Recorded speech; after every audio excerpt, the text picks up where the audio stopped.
You hear the chains first, then the auctioneer's voice, lazy and certain, like he's selling cattle. You're standing in a barn that smells of sweat and old wood, watching a girl no older than 17 stand barefoot on a platform, wrists bound, eyes fixed on nothing.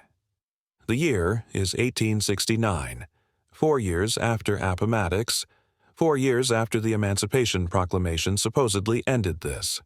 But in the shadowed corners of Texas, in barns far from federal eyes, the auction of human beings still happened under different names: debt bondage, labor contracts, orphan sales. The girl's name was Lena Cartwright, though no one in that room knew it or cared. Before we go deeper, I'd love to know, where in the world are you watching this from? It amazes me how a story buried in dust and old court records can reach someone halfway across the globe today. Drop a comment, and if this kind of hidden history pulls you in, subscribe, because what happens next is something most history books won't tell you. The auctioneer wiped his brow and started again. 17 years old, no family, been through 3 owners already, won't talk, won't smile, $5 to start. In an economy still rebuilding from the Civil War's devastation, even $5 could feel steep for someone deemed too broken to be useful. Silence. A man in the front row spat into the dirt. "Not worth a dime," he muttered. Lena didn't flinch. She had learned long ago that crying changed nothing. Her dress hung in tatters, dust caked into the fabric, a bruise yellowing on her cheek. She kept her gaze down, counting the knots in the floorboards beneath her feet. She had been sold twice before since the war ended. Once to a widow who needed hands to work a failing cotton field. Once to a man who didn't need hands at all. Each time she learned to disappear inside herself, to become small, silent, invisible. Then a voice cut through the barn's thick air. "I'll pay 20. Heads turned. At the back of the crowd stood a man in a faded brown coat, his hat pulled low, his face weathered like old leather. His name was Grant McCade, 56 years old, gray stubble, tired eyes, the kind of man who looked like he hadn't smiled since the war took everything that mattered. The auctioneer blinked. $20. You sure about that, mister? Grant nodded once. The gavel slammed down. Sold. Lena still didn't move. Not when the auctioneer shoved her forward. Not when Grant stepped up and caught her before she stumbled. But when he touched her wrist to steady her, his thumb brushed over a small crescent-shaped scar. And something inside him stopped. He knew that scar. 8 years ago, he had wrapped that wound himself.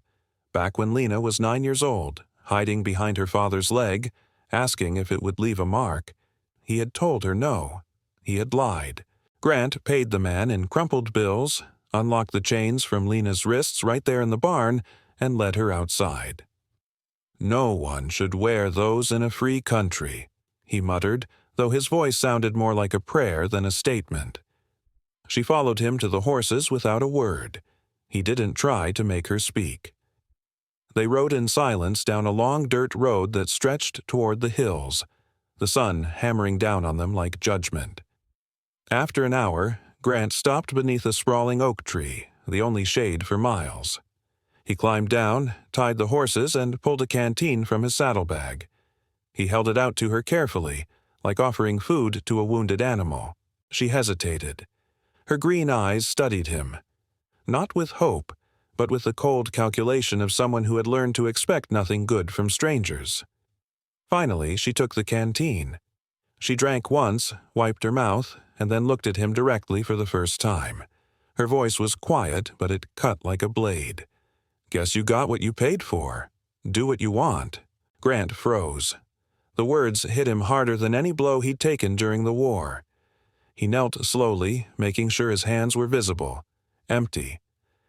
"I didn't buy you to own you," he said. "I just didn't want to see them sell you again." She let out a short, bitter laugh. "You think that makes it better?" He didn't answer. There was no answer that would sound right. They sat there in the heat, the silence stretching between them like a chasm neither knew how to cross. Grant stared at his boots, at the dust coating his hands. "I knew your family," he said finally. "Your father was a good man. I should have done more when they came for him." Lena turned her face away. "Everybody says that, after it's too late." The wind picked up, shaking the branches above them. She stood, still holding the canteen, and walked back to her horse. Grant didn't stop her. He just watched, knowing he had earned every ounce of her anger. They rode on. The sound of hooves echoed over the hills, steady and hollow, like a heartbeat trying to remember its rhythm. Grant wondered how many miles it would take before she stopped seeing him as the enemy. Or if she ever would. And somewhere in that silence, one thought kept burning. What would she do when she learned the truth? By the time they reached the ranch, the sun was sliding behind the hills. The land stretched quiet and empty, a place where even the wind seemed tired. Grant showed Lena to a small cabin, plain, clean, with a single bed and a cold stove. "Inside," he said simply. She hesitated, eyes darting to the corners, to the door, mapping escape routes. Then she stepped in, slow and careful, like a stray dog testing new ground. For the next few days, the ranch stayed silent. Lena worked without a word, feeding the horses, hauling water, scrubbing the floor until her hands cracked. Grant mended fences, patched the roof, and tried not to watch her too closely. They lived like two ghosts sharing the same ground, circling each other in careful silence. But out here, silence never lasted long. On the third day, 3 riders came up the road. Grant saw the dust first, then the glint of a badge catching the late afternoon sun. Sheriff Dalton, the man who had once called himself a protector of justice. The same man who, 8 years ago, had led a unit of soldiers to burn the Cartwright farm to ash. Dalton dismounted slowly, smirking. "Well, if it ain't Grant McCade." His eyes slid past Grant and landed on the girl standing behind the fence. He squinted, his gaze catching on the scar on her wrist, the one from that night 8 years back. His smirk faded for a split second. Old secrets from the war didn't stay buried easily in these parts. "Now that's a face I thought I'd never see again." Lena froze. Her knuckles whitened around the wooden rail. Grant stepped between them. "You've had your look," he said quietly. Dalton laughed. "You buying lost girls now, Grant? She here to keep you warm at night?" Grant didn't flinch, but the air changed, the kind of silence that came right before a gunshot. "I paid for her freedom," Grant said, his voice low and steady. "Not her body." Dalton took a slow step forward, his hand resting on the gun at his hip.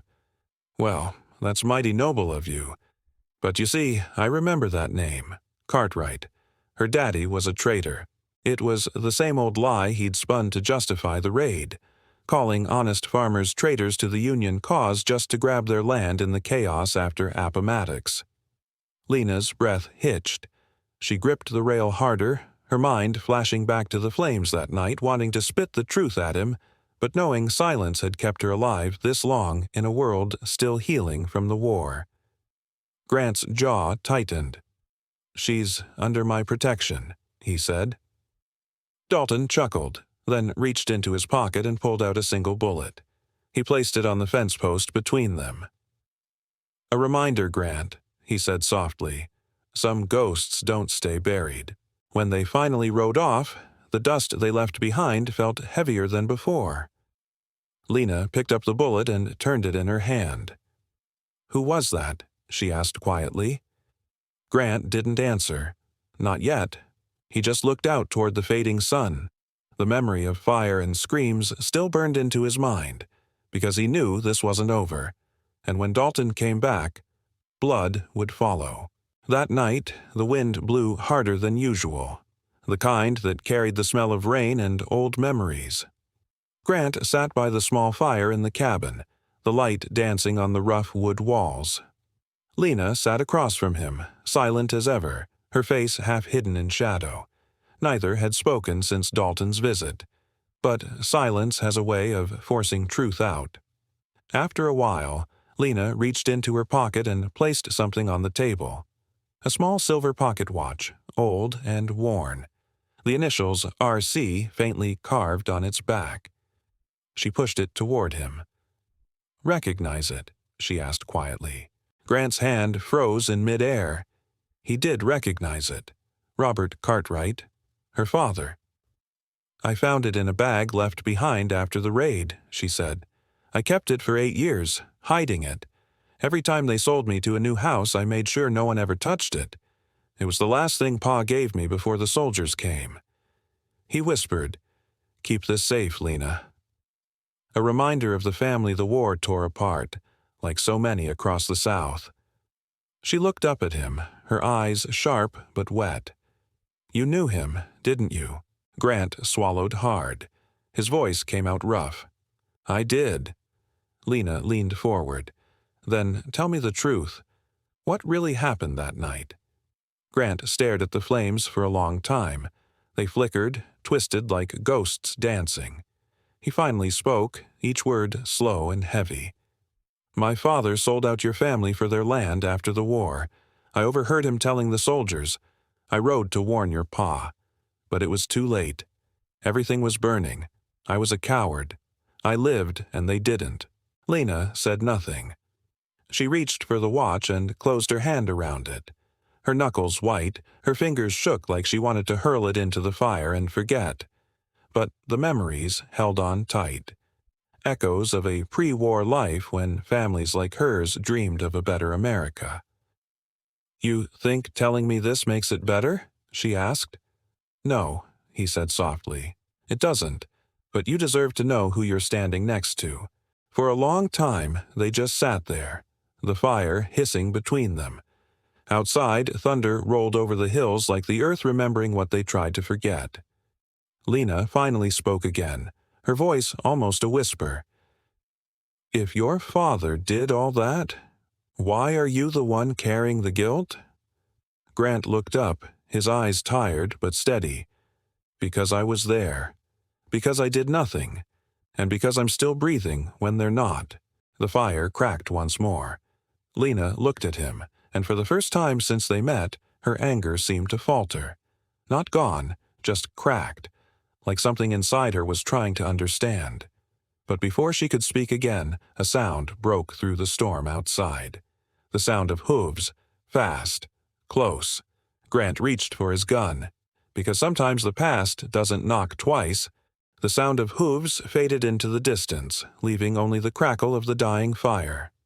Grant stood by the door, gun still in hand, eyes locked on the rain pouring outside. Lena sat near the hearth, the silver watch still clutched tight. Neither spoke, but the silence was different now. Not cold, not angry, just heavy with everything that had been said. When morning came, the storm was gone. The sky was washed clean, soft light spilling over the ranch. Grant went out to fix the broken fence, his hands steady, his back aching from years of work and regret. He didn't hear Lena at first, not until she spoke behind him. "You're doing it wrong." Her tone was dry, almost teasing. He turned. She was holding the hammer, her hair messy, her dress still damp from the rain. Without another word, she came over and started helping him. They worked side by side for hours. No talking, just the sound of wood and wind. And somehow, in that quiet rhythm, something began to change. Not love, not yet, but something that felt close to peace. After that confession night, Grant started carving simple wooden boards, figuring Lena deserved a spot to honor her kin, like the memorials popping up across the state for the war's lost souls. Later that evening, Grant built 2 small wooden crosses near the fence line. He carved the names by hand. One for Robert Cartwright, one simply marked Family. When Lena saw it, her eyes filled with tears she had held for 8 long years. She knelt beside the graves, tracing the letters with her fingertips. Then she stood, walked up to him, and placed the watch back into his hand. "I think it's time you keep it," she said softly. He shook his head. No, it belongs to them. She smiled, small and tired, but real. Then let it stay here. That night she didn't sleep in the corner by the door. She sat by the window instead, watching the stars. And Grant, sitting across the room, finally felt like he could breathe again. Days turned into weeks. Lena stayed. She mended clothes, planted seeds, and handed him a plank when he stumbled in the mud one day. Small acts building trust, like families rebuilding after the war. Little by little, the ghosts that haunted that ranch began to fade. Maybe forgiveness doesn't come in a single moment. Maybe it grows the way grass pushes through burned soil, quiet and slow. And maybe that's what healing really is. If you've ever carried guilt too heavy to name, if you've ever wondered whether the past can be repaired or only endured, then you know what Grant McCade learned on that Texas ranch in 1869. Some debts can never be repaid, some wounds never fully close, but sometimes, in the space between silence and confession, between anger and understanding, something new takes root. Not redemption, not absolution, just the quiet, stubborn refusal to let the past have the final word. Lena Cartwright never forgot what was taken from her, but she chose to stay, and in choosing to stay, she carved out something the war had tried to steal, a life that was hers, not bought, not sold, hers.